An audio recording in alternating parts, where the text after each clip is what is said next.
So ఏంటంటే చాలామంది అడుగుతూ ఉంటారు పేషెంట్స్ ఆల్కహాల్ తీసుకోవచ్చా హార్ట్ అటాక్, లేకుంటే ఆల్కహాల్ వల్ల హార్ట్ అటాక్ వస్తుందా అని. సో మోడరేట్ అమౌంట్లో అంటే 1 లేదా అర పెగ్గు తీసుకుంటే ఏం ప్రాబ్లం ఉండదు. హార్ట్ అటాక్ అటువంటి వచ్చే ఛాన్సెస్ తక్కువ అయితే ఇంకా స్ట్రెస్ రిలీఫ్ అవుతుంది.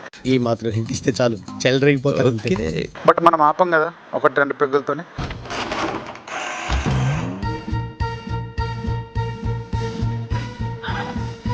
సో పెగ్స్ పెరుగుతుంటా పోతాయి కాబట్టి యాజ్ మచ్ యాజ్ పాసిబుల్ మనం లిమిట్ చేసుకోవడం బెటర్ ఆల్కహాల్ని. ఇదిగో రెండే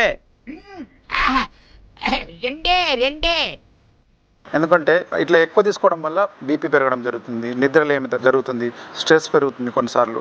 దానివల్ల మళ్ళీ హార్ట్ అటాక్ వచ్చే ఛాన్సెస్ ఉంటుంది అనమాట. So try to keep your alcohol very low or stop it. ఎందుకంటే నీ హార్ట్ మరియు లివర్ మీకు చాలా ధన్యవాదాలు చెప్తుంది. Thank you.